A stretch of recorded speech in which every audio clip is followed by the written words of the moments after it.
감사합니다. 비가 왔는데도 온도가 내려갔는데도 덥습니다. 제가 에어컨을 잘 안 트는데 오늘 틀었어요. 너무 화가 날라 그래서. 오늘 하나님 말씀 같이 나누면서 은혜 받을 수 있었으면 좋겠습니다. 세계적인 명성을 가진 영화 감독이 인생 최고의 작품을 만들기 위해서 배우를 캐스팅합니다. 두 주인공을 선택을 하는데 한 사람은 악한 배역을 맡길 거고요. 한 사람은 선한 배역을 맡길 겁니다.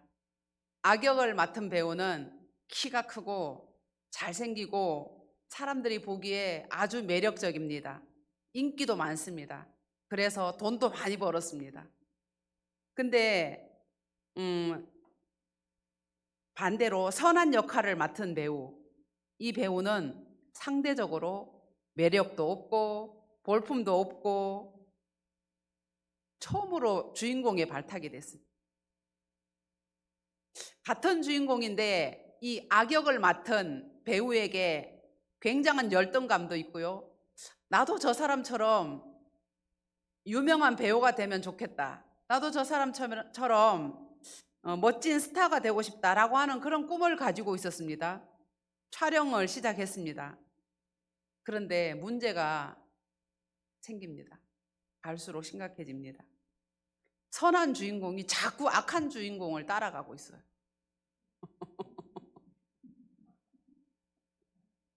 말투, 행동, 표정, 걸음걸이. 이 악한 배우, 악한 역할을 맡은 배우를 평소에 좋아했나 봐요.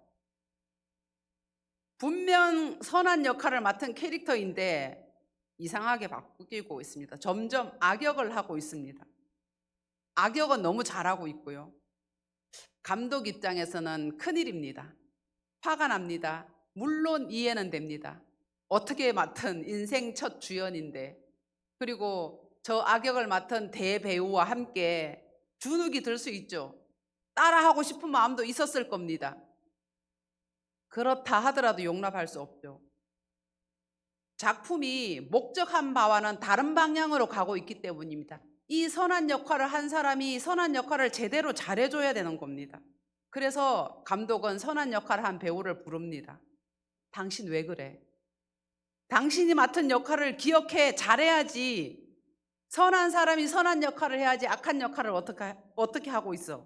정신 차리고 자기 역할 잘 하세요 하고 보냈습니다. 크게 혼이 났습니다. 다시 시작합니다. 달라졌을까요? 달라져야 되는 거잖아요. 제가 왜 이야기를 할까요? 안 달라지기 때문이에요.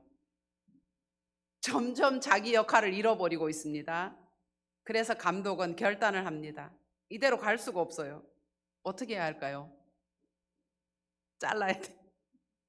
근데 감독이 착해요. 작업을 중단합니다. 일단 촬영 중단. 어떤 일이 생깁니까?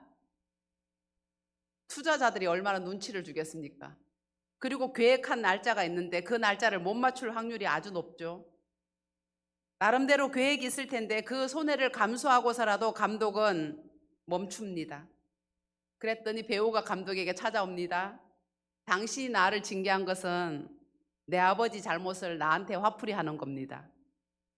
내 아버지가 배우였을 때 당신의 작품을 망쳤던 그 경험 때문에 그 배우의 아들인 나에게 화풀이를 하는 겁니다. 이렇게 얘기합니다. 어떻습니까? 감독이 배우를 징계한 것은 아버지 때문입니까? 여러분 생각 어떻습니까? 만약에 여러분이 감독이라면 내가 내 영화를 망친 그 배우에 대한 악감정이 있고 내가 선택하려고 한 배우가 그 사람의 아들이다. 감정이 안 풀리면 그 아들을 선택할 수 있습니까? 못하죠. 자기 역할을 못했기 때문입니다. 배우가. 선택받을 때 겸손을 잃어버렸고요. 시간이 지나면서 자신이 맡은 역할에 대한 이해도 없고 그럴 마음도 없고 그냥 주어진 자리에서 멋진 주인공이 되고 싶은 겁니다. 감독의 뜻과는 아무런 상관없는 방향으로 연기했습니다. 내가 원하는 대로 내가 하고 싶은 대로 했을 뿐입니다. 감독이 이런 배우를 계속 써야 되겠습니까? 감독이 말하죠. 너 때문이야. 네가 틀렸기 때문이야. 이렇게 얘기합니다. 지금까지 이야기에 등장한 명성 높은 감독은 하나님입니다. 최고의 작품은 제목입니다. 메시아와 하나님 나라입니다. 그리고 그 최고의 작품을 위해서 선한 역할을 맡을 주인공으로 하나님이 캐스팅한 배우는 이스라엘입니다. 하나님께서 기획한 작품을 위해서 이스라엘을 주인공으로 선택하셨습니다. 그런데 시간이 지날수록 하나님과 이스라엘이 계약한, 약속한 처음 만남과 다르게 가고 있습니다. 자신들을 불러주신 감동과 감격은 어디 가고 이스라엘은 하나님께 불평합니다. 하나님이 하시는 일이 공평하지 않습니다. 18장 2절 한번 읽어봤으면 좋겠습니다. 18장 2절입니다. 시작. 너희가 이스라엘 땅에 관한 속담에 이르기를 먹었으므로 그의 아들의 이가 시다고 하면 어찌 됨이냐. 이 말은 무슨 말이냐면은 아버지가 포도를 먹었는데 아들의 이가 시다. 이런 속담 다시는 쓰지 말라는 겁니다. 하나님이. 왜 이런 말씀을 하시냐면은 이스라엘 주변 나라에서 이런 속담을 사용하고 있었고요. 그 나라들이 쓰는 속담을 이스라엘이 가지고 와서 스스로를 말하고 있습니다. 우리가 징벌을 당하는 것은 조상들이 잘못해서 하나님이 진노하셨기 때문이고 그래서 우리가 멸망당하고 포로로 끌려가게 된다. 이렇게 생각하는 이스라엘에게 하나님이 말씀하시죠. 다시는 이런 속담 쓰지 마라. 그런데 이스라엘은 아닙니다.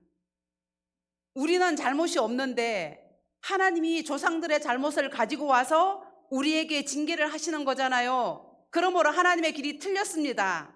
하나님의 길은 공평하지 않습니다. 이 얘기를 하고 있는 겁니다. 18장 20절 같이 한번 읽어보겠습니다. 18장 20절입니다. 시작. 범죄하는 그 영혼은 죽을지라. 아들은 아버지의 죄악을 담당하지 아니할 것이요 아버지는 아들의 죄악을 담당하지 아니하리니 의인의 공의도 자기에게로 돌아가고 악인의 악도 자기에게로 돌아가리라. 27절 같이 한번 읽어볼까요? 시작. 만일 악인이 그 행한 악을 떠나 정의와 공의를 행하면 그 영혼을 보전하리라. 이게 하나님의 길입니다. 그러므로 하나님이 말씀하시죠. 너희 길이 틀렸다. 이렇게 얘기하십니다. 하나님은 세상 나라 중에서 가장 작고 약한 이스라엘을 선택하셨습니다. 하나님의 작품 속에 선한 역할을 맡기기 위해서 이스라엘을 선택하셨습니다. 이스라엘을 통하여서 이루고 싶으신 일이 있습니다. 하나님은 처음에 세상을 만드시고 그 동산에 아담을 두시고요. 사명을 주셨습니다. 그러나 우리가 아는 것처럼 아담은 자신에게 주어진 하나님의 뜻을 받들지 못했습니다. 하나님께서 만드신 에덴을 망쳐버린 결과가 나타났습니다. 이후로 하나님은 또 하실 일이 있습니다. 하나님에게 거룩한 소망이 있습니다. 에덴에서 쫓겨난 인생들, 하나님의 형상을 닮은 인생들을 다시 에덴으로 불러 모으시는 것, 하나님을 만나는 길이 막혀버린 죄인들에게 그 길을 열어주시는 것, 그래서 그들과 함께 잃어버린 하나님 나라를 다시 회복하는 것, 다시 세우는 것, 이게 하나님이 하실 일입니다. 이 일을 위해서 하나님은 이스라엘을 선택하셨고요. 하나님이 택하신 이스라엘의 시작, 아브라함으로부터 시작하셨습니다. 하나님은 아브라함을 부르신 목적을 분명히 밝혀주고 있는데요. 창세기 18장 19절, 내가 그로 자식과 권속에게 명하여 여호와의 도를 지켜 의와 공도를 행하게 하려고 그를 택하였나니. 하나님께서 아브라함을 택하신 이유와 목적이 있습니다. 하나님의 의와 공도를 지키게 하려고. 그런데 아브라함에게 하셨던 이 약속이 아브라함하고만 한 게 아닙니다. 그로 자식과 권속에게 명하여 아브라함에게 하시고, 이 아브라함은 자식과 권속에게 이 명령을 계속해야 되는 겁니다. 가르쳐야 되고 들려주어야 하고 인도해야 되는 것입니다. 그러므로 이스라엘은 대대손손 하나님의 의와 공도를 지켜 살아야 하는 언약을 하나님과 맺었습니다. 그런데 그 언약이 무용지물이 되어버렸습니다. 원래 맡겨진 역할을 못하고 있습니다. 처음 아브라함을 부르실 때 하나님의 목적은 분명합니다. 너희는 내 백성이 되고 나는 너희의 하나님이 되리라. 이 모든 이스라엘은 이 목적을 향해서 나아가야 합니다. 이스라엘이 살아가는 이유, 나아가는 방향은 하나님의 백성이 되는 것이고요, 하나님이 그들의 아버지가 되는 것입니다. 그런데 목적지에 닿는 과정이 평탄하지만은 못하죠. 우여곡절이 있고 되돌아올 수도 있고 우회할 수도 있고요. 왜 그러냐면요, 우리가 실수도 하고 일탈도 하고 잠시 다른 마음을 먹을 때도 있어요. 이런 변수가 있기 때문에 이스라엘이 반드시 준수해야 하는 것을 주셨는데 말씀이죠. 율법입니다. 율법을 잘 지켜야 목적지에 이룰 수 있다? 아닙니다. 목적지에 이르기 위해서는 바른 길을 가야 되는데 그 바른 길을 이탈하지 않고 잘 갈 수 있도록 인도해 주는 것이 율법입니다. 하나님이 선택하신 이스라엘을 지키기 위한 하나님의 사랑이죠. 하나님은 왜 이런 법들을 만들어서 우리를 힘들게 하는가? 아니요. 그 법이 없으면은 정해주신 목적지까지 못 가기 때문입니다. 그것이 율법 안에 있는 의와 공도입니다. 그런데 이스라엘에게 하나님의 의와 공도가 사라졌습니다. 이스라엘은 자신들이 가야 할 길을 잃어버렸습니다. 하나님이 공평하지 않은 것이 아니라 자기들이 공평하지 않은 것입니다. 그들은 세상 부요함을 따라갔습니다. 승리를 따라갔습니다. 하나님께 드리는 예배를 자신의 유익을 위해서 우상에게 갖다 바쳤습니다. 이웃을 억압하고 착취하고 멸시했습니다. 이처럼 자기들이 하나님의 약속을 버려놓고 의와 공도를 잃어버려서 잘못된 길을 가고 있으면서 하나님의 탓을 하고 있습니다. 하나님이 틀렸습니다. 아니요, 이스라엘이 틀렸죠. 이스라엘이 길을 잃어버렸습니다. 왜 잃어버렸을까요? 하나님에게서 점점 멀어지는 이스라엘을 하나님은 징계하실 계획입니다.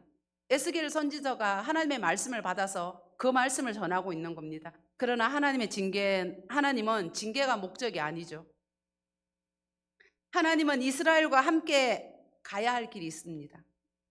이루어야 할 목적이 있습니다. 그래서 잠깐 쉬어가는 겁니다. 그래서 이스라엘이 돌아오기를 바라시죠. 회개하고 돌이키기를 시대를 걸쳐서 하나님의 사람들을 통해서 계속해서 선포하고 있는 것입니다. 앞에서 우리가 읽었던 것처럼 만일 악인이 그 행한 악을 떠나 정의와 공의를 행하면 그 영혼을 보전하리라. 32절에 죽을 자가 죽는 것도 내가 기뻐하지 아니하노니 너희는 스스로 돌이키고 살지니라.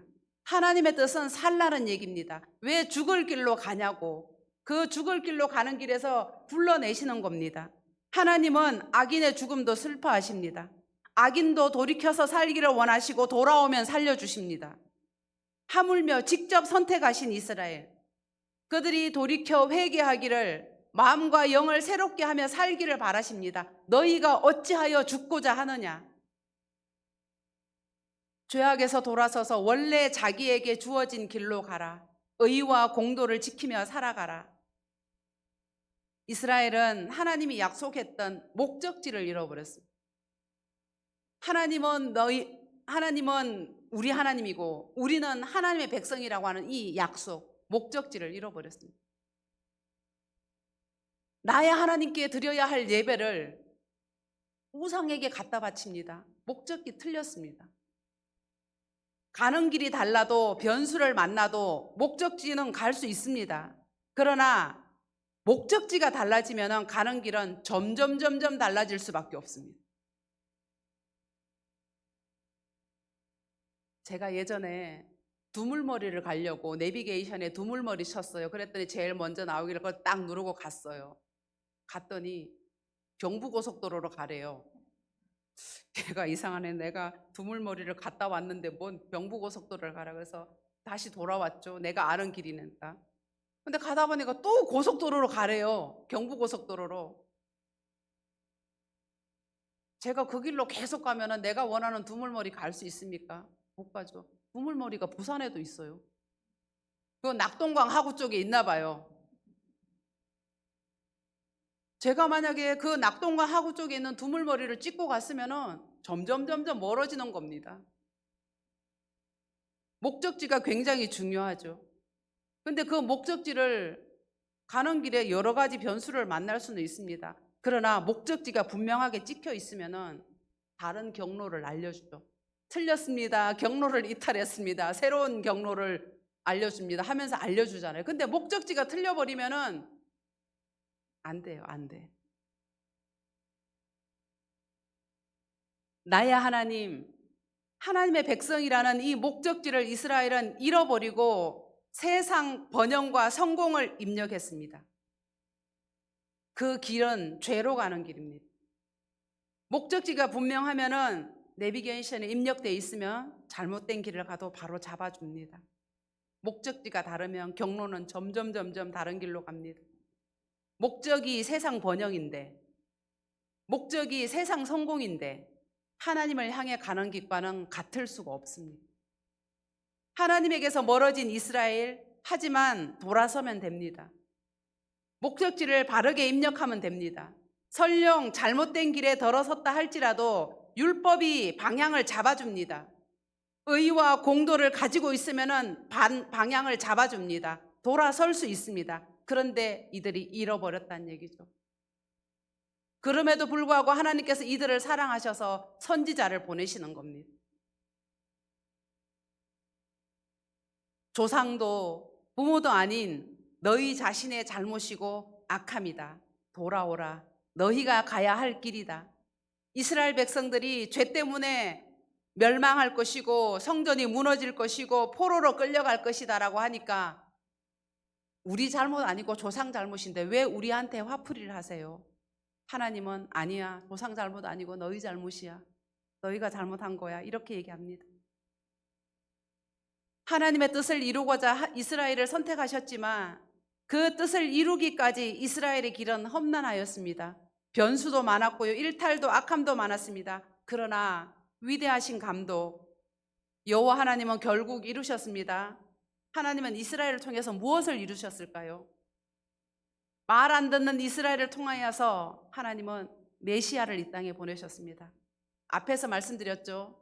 위대한 감독 여호와 하나님, 그 위대한 감독이 만들려고 하는 최고의 작품 메시아 그리고 하나님의 나라.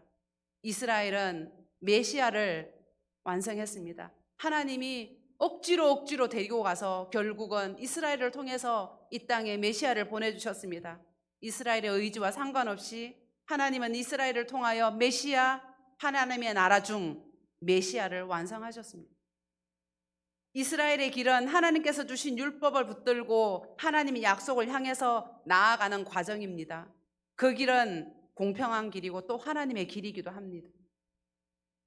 하나님은 틀린 분이 아니기 때문에, 하나님은 실수하지 않기 때문에, 하나님은 잘못하지 않기 때문에 하나님의 길이 우리의 길이 되면 그 길은 바른 길입니다. 그런데 우리의 길이 하나님과 다른 길이다. 그럼 우리가 틀린 것입니다. 이스라엘은 지금 하나님과 다른 길을 가고 있죠. 그러니 틀렸죠. 그런데 이스라엘은 하나님이 틀렸다라고 합니다.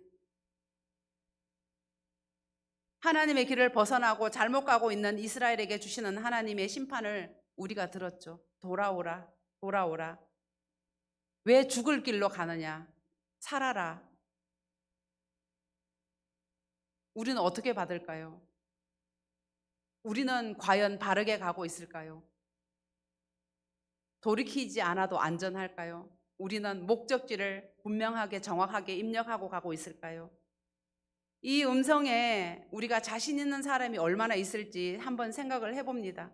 우리는 어디에서 무엇에게서 돌아서야 하는지, 돌아서야 한다면 우리는 왜 잘못된 길을 가고 있을까? 우리는 돌아오라고 하시는 이 하나님의 말씀에 집중해야 합니다. 왜냐하면 말 안 듣는 우리를 통하여서 하나님은 또 일하실 것입니다. 우리가 잘못된 길 가면 하나님은 붙잡아 오실 것이고요. 경로를 떠나면 또다시 불러오실 것이고요. 앞에서 얘기했던 것처럼 하나님은 이스라엘을 통해서 메시아를 주셨습니다. 이제 우리를 통하여서 무엇을 이루려고 하실까요? 하나님의 나라를 준비하십니다. 하나님은 십자가에서 죽으시고 우리를 죄에서 구원하신 예수님이 다시 오셔서 구원을 완성해 주시고 하나님의 나라를 완성해 주실 그날을 위해서 우리를 자녀 삼아 주시고 불러 주셨습니다. 세상 모든 악인들이 돌아오기를 바라시며 우리를 세상에 보내셨습니다. 그런데 우리는 우리가 가야 할 길을 바르게 못 갑니다. 아니, 잘 못 가고 있습니다. 돌아오기도 어렵습니다. 우리는 우리의 길을 가면서 돌아오라고, 회개하라고 이렇게 외치며 사람들을 불러서 그들 손잡고 같이 가야 되는데 우리가 세상을 따라가고 있습니다. 목적지에다가 세상을 입력해 놓고 세상을 따라가고 있습니다. 우리의 목적지는 예수님이 다시 오실 때까지입니다. 예수님이 다시 오실 때까지 우리에게 주신 그 십자가와 부활을 가지고 이 땅에서 미약하나마 하나님의 나라를 만들어내면서 살아야 할 책임이 우리에게 있습니다. 하나님의 그 사명을 우리에게 주시고 이 땅을 살아가게 하셨습니다. 우리가 잘못된 길을 가고 있다면 목적지가 잘못 입력된 것일 것입니다. 그런데 앞에서 말씀드렸죠. 목적지가 바르게 입력이 돼도 우리가 실수하고 또 세상이 좋아서 갔다 돌아올 수 있습니다. 그러나 목적지를 기억한다면 돌아갈지라도 우리는 그 목적지를 향해서 나아갈 것입니다. 그런데 목적지가 틀리면 가는 길은 당연히 다른 길입니다. 이상한 길입니다.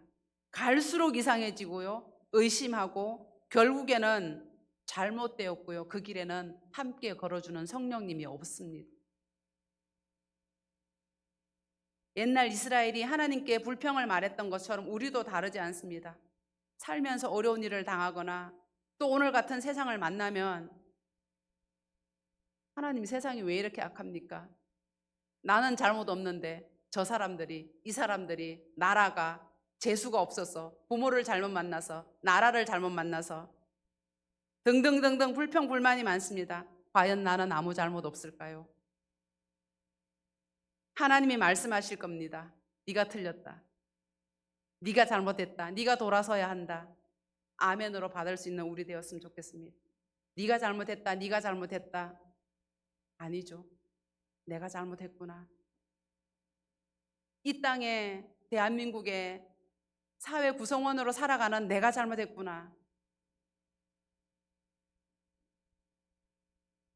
예수님께서 승천하시며 우리에게 주신 약속, 그 목적지, 이 땅에 하나님 나라를 실현하는 것이고 예수님 다시 오실 때까지입니다. 그때까지는 우리는 우리의 길을 가야 합니다. 그 길에는 율법이 아니라 율법을 완성해 주신 우리 주 예수 그리스도가 있습니다. 그 길을 지나갈 때는 예수님이 지고 가신 십자가처럼 우리가 낮아지고 작아지고 자기를 죽이고 다른 일을 섬기면서 가야 합니다. 그리고 부활의 새 생명을 담대하게 자신 있게 너그럽게 나누면서 죄를 향하여서는 승리를 선포하며 당당하게 걸어가야 합니다. 이게 우리가 걸어가야 할 길입니다. 하나님께서 우리에게 바라시는 길, 우리 가는 길에 목적지가 분명하게 입력되어야만 가능한 길입니다. 다시 한번 말씀드립니다. 잘못 갈 수 있어요. 실수할 수 있어요. 틀릴 수 있어요. 죄 지을 수 있어요. 목적지는 분명하게 지키고 갑시다. 목적지는 분명하게 가지고 갑시다. 우리 목적은 세상이 아닙니다. 우리 목적은 세상이 말하는 성공과 부요함이 아닙니다. 우리 목적은 십자가 부활이고요. 예수님의 재림입니다. 그리고 우리에게 주어진 삶의 자리에서 하나님의 나라를 이루며 사는 것이 우리 목적지입니다. 이 목적지를 가지고 바르게 걸어갈 수 있는 우리 되었으면 좋겠습니다. 기도하겠습니다. 아버지 하나님, 감사합니다. 자기 백성을 향하여서 인내하시고 돌아오라, 돌이키라 불러주시고 기다려주시니 감사합니다. 오늘 우리의 길을 돌아봅니다. 바르게 가고 있는지, 목적지는 정확한지 점검합니다.